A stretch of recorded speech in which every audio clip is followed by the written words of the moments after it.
Singapore में भारत समेत तमाम देशों के एशियाई कामगारों पर कोरोना वायरस का खतरा मंडरा रहा है, जिसकी वजह से उनमें घबराहट का माहौल है।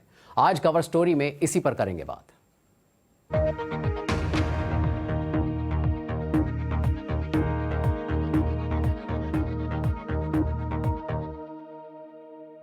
बुलेटिन में आगे बढ़ने से पहले भारत का कोरोना अपडेट जान लेते हैं। भारत में कोरोना वायरस के मरीजों की संख्या 20,000 के पार हो गई है।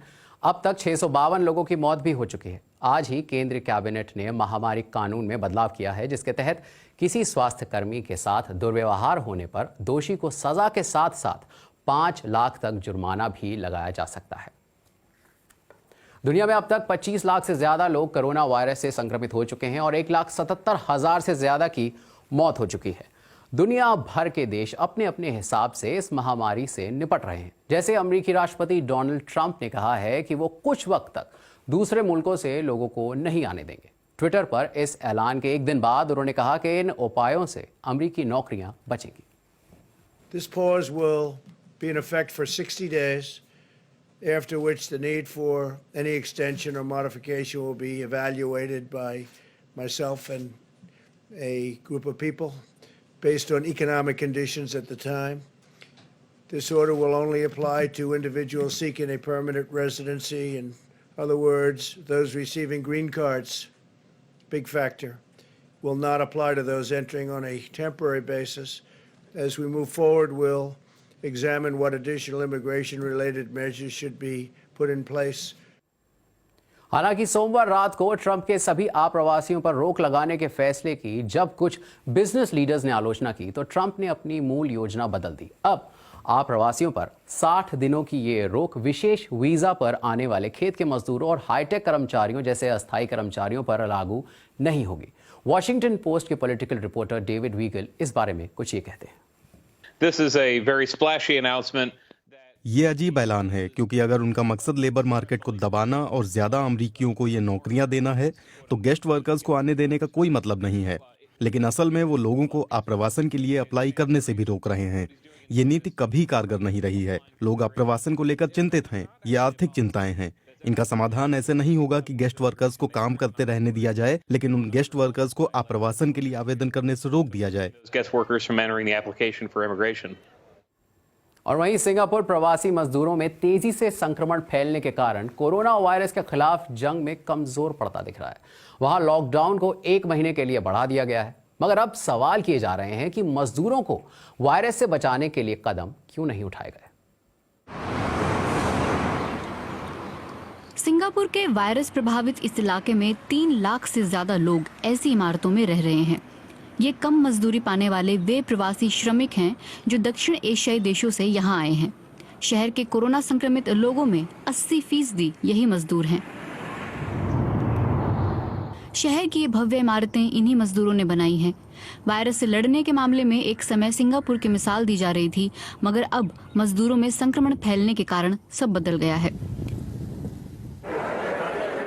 ज्यादातर मजदूर यहीं रहते हैं।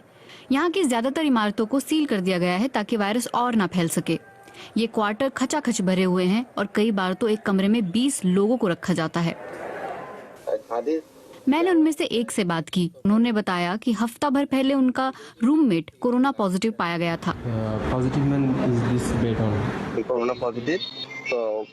हम सभी डर के माहौल में रह रहे हैं। हमें नहीं पता कि हम संक्रमित हैं या नहीं। मेरा रूममेट बगल वाले बिस्तर पर ही सोता था। मैंने सुना है कि अगले कमरे में भी 2 लोग संक्रमित हैं। हम साथ रह रहे हैं और सभी को खतरा है। What do you think could have been done earlier? उन्हें हमें आइसोलेट करना चाहिए। ये जरूरी है और ये पहले ही कर देना चाहिए था। अब इनकी मदद की जाने लगी है। सिंगापुर की सरकार दवाइयों, खाने पीने की चीजों और टेस्टिंग का इंतजाम कर रही है। भले ही हजारों लोग संक्रमित हैं, मगर एक की भी मौत नहीं हुई है। मजदूर संतुष्ट हैं, मगर आलोचकों का कहना है कि अगर अधिकारी पहले हरकत में आए होते तो ऐसी नौबत न आती। In Southeast Asia alone, about 10 million. अकेले दक्षिण पूर्व एशिया में ही लगभग 1 करोड़ प्रवासी मजदूर हैं और उसका एक हिस्सा सिंगापुर में है। हम परफेक्ट नहीं हैं, मगर जो हम कर सकते हैं वो कर रहे हैं। डॉर्मेट्रीज में हमने सुरक्षित दूरी रखवाई है। हालांकि समय रहते और भी बहुत कुछ किया जा सकता था। One could say that these safe distancing measures needed to go much further. ये व्यवस्था की खामी है। ये तब तक नहीं ठीक होगी जब तक पूरा सिस्टम नहीं बदलता। इस महामारी ने सिंगापुर के समाज की खामियों को भी उभार कर रख दिया है। इन खामियों को समय रहते दूर ना करने का नतीजा ये है कि सिंगापुर ने इससे निपटने के लिए जो भी योजनाएं बनाई उन पर पानी फिरने का खतरा पैदा हो गया है। उत्तरी अमेरिका महाद्वीप के सबसे गरीब देशों में से एक हैती ने लॉकडाउन में ढील देने की शुरुआत कर दी है। आधिकारिक आंकड़े बताते हैं कि अभी तक देश में कोरोना से मात्र 3 लोगों की मौत हुई है, मगर WHO ने चेताया है कि कोरोना संकट को इतने हल्के में ना लिया जाए। विल ग्रांट की रिपोर्ट। कोरोना का जितना खतरा हैती को है, उतना अमेरिकी महाद्वीपों के किसी और देश को नहीं। इस देश की 60% से ज्यादा आबादी गरीबी रेखा के नीचे है, जिसे कोरोना का सबसे ज्यादा खतरा है। बाकी देश तो संभवतः कोरोना के खतरे से संघर्ष कर पाने की हालत में हो, मगर हैती शायद इससे कभी न उबर पाए। पोर्टो प्रिंस के एक डॉक्टर ने बताया कि हैती कोरोना के खतरे से निपटने के लिए कतई तैयार नहीं है। सच बताऊं तो पूरे देश में मात्र 40 वेंटिलेटर हैं और उनमें से शायद 20 ही काम करते हैं। देश की आबादी 1 करोड़ 10 लाख की है। बहुत ही कम डॉक्टर ऐसे हैं जो वेंटिलेटर चलाना जानते हैं।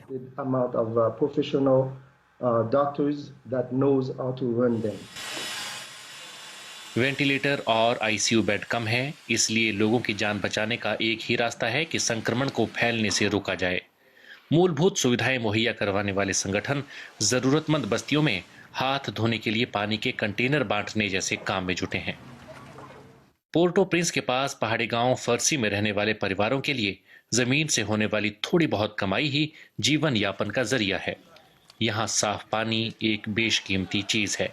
ऐसे में एनजीओज की ओर से किया जा रहा काम कोरोना को फैलने से रोकने में काफी मददगार साबित हो सकता है।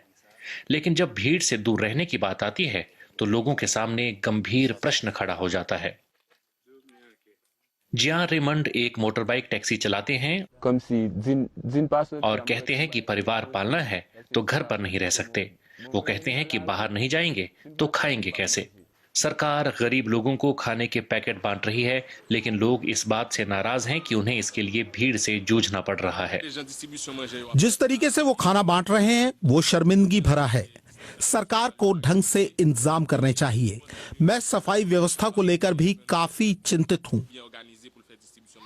लड़खड़ाती स्वास्थ्य व्यवस्था हैती के लिए बड़ी चुनौती है, मगर पूरे लैटिन अमेरिका के हालात भी हैती से अलग नहीं है।